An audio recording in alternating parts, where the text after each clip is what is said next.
For decades, this land was considered beyond saving, a place where crops failed, rivers vanished, and hunger became a way of life. Experts believed it would take billions of dollars, decades of reforestation, and massive international aid to bring it back. But then, something impossible happened. No government planted these trees. No global campaign arrived with trucks full of seedlings. No miracle technology was introduced. And yet, over 200 million trees appeared, in one of the harshest regions on Earth. What happened in Niger may be one of the most overlooked environmental transformations in human history. And the strangest part? The solution had been hiding beneath the soil all along.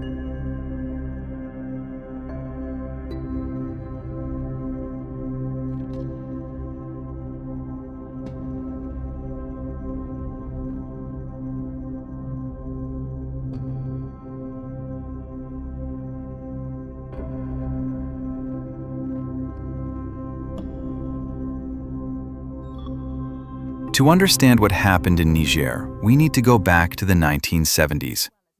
At the time, Niger was facing a crisis so severe that many believed it would become uninhabitable. Located in the Sahel, the dry belt stretching across Africa just south of the Sahara, Niger sits on the front line of desertification. Rainfall was already scarce, but in the 1970s and 1980s, devastating droughts pushed the country to the edge. Harvests collapsed. Livestock died in huge numbers. Entire communities were forced to migrate in search of food and water. International observers described the land as dying, and visually, it looked like it.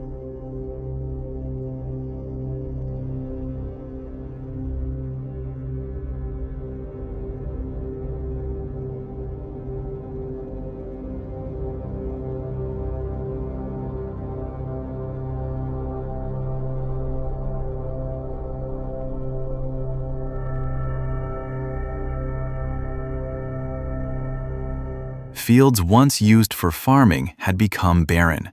The soil turned hard and lifeless. Trees had been cut down for fuel, timber, and land clearing. For years, development agencies tried conventional reforestation. They planted seedlings. They launched campaigns. They imported techniques from abroad. But almost all of it failed. Why? Because planting trees in this environment is incredibly difficult.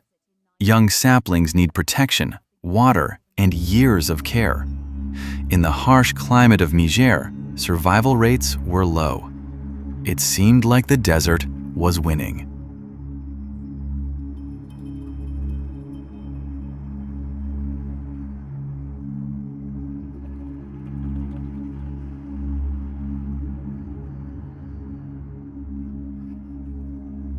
But beneath these empty-looking fields, something extraordinary remained alive.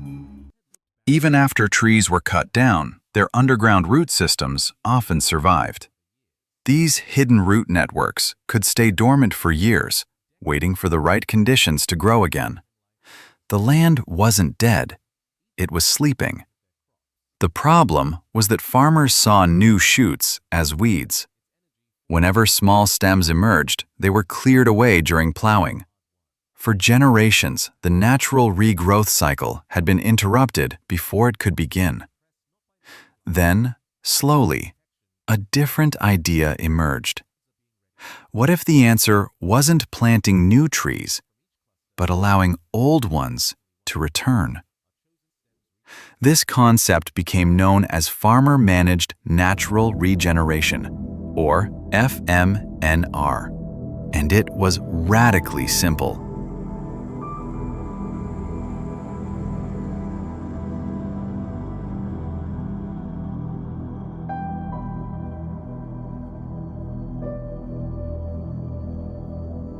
Instead of clearing all shoots, farmers selected the strongest stems growing from old stumps and root systems.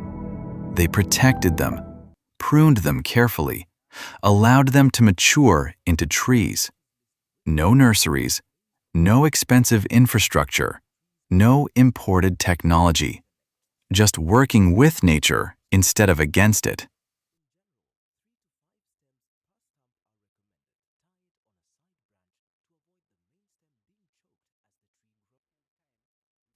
At first, it spread quietly. One farmer tried it, then another. As results became visible, entire villages began adopting the practice. What they discovered changed everything. The trees improved soil fertility by recycling nutrients. They reduced wind erosion. They provided shade, which lowered ground temperature and reduced moisture loss. Leaves and organic matter enriched the soil. Some species fixed nitrogen naturally. Crop yields began to rise. And unlike conventional tree planting programs, FMNR required almost no outside funding. It was affordable, scalable, and entirely community-driven. Over time, landscapes that once looked barren began transforming into agroforestry systems, farms integrated with living trees. The change was so gradual that many outsiders barely noticed. But satellite images told a different story. Across southern Niger, tree density increased dramatically. Millions of hectares were regenerating, and the world had almost no idea.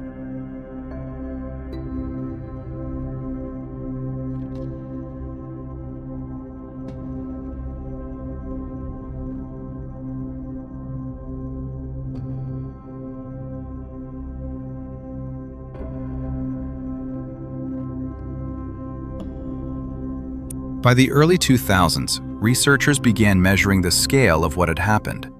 What they found was astonishing. Across approximately 5 million hectares of farmland, more than 200 million trees had regrown.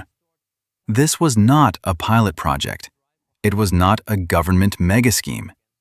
It was one of the largest environmental restorations in Africa, led primarily by smallholder farmers. And it happened largely without the world noticing. In regions practicing FMNR, food security improved. Household incomes increased. Communities became more resilient to drought. Women spent less time gathering firewood because trees were available closer to home. The restored ecosystems also supported biodiversity and reduced pressure on remaining forests. In short, the return of trees helped restore both land and livelihoods.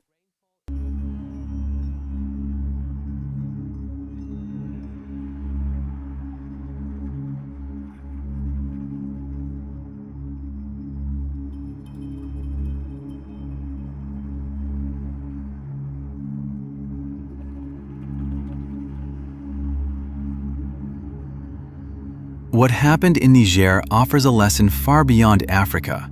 For decades, environmental restoration was often framed as a technical challenge, requiring large budgets, specialized teams, and centralized planning.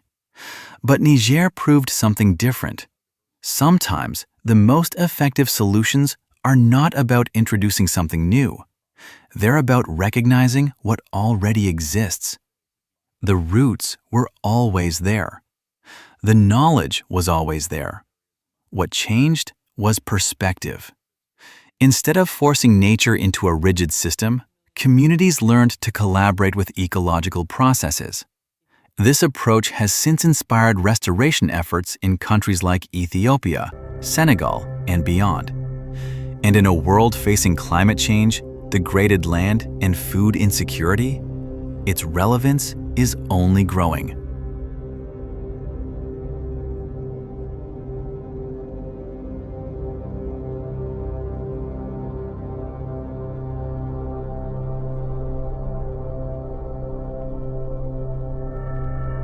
Niger's story is not about planting trees. It's about rediscovering what was hidden beneath the surface. A reminder that even in places we call hopeless, life may still be waiting for a chance to return. And perhaps the greatest transformations don't begin with grand inventions, but with seeing the ordinary in a completely different way. If this story changed the way you see nature, tell us in the comments. Could this method work in other parts of the world?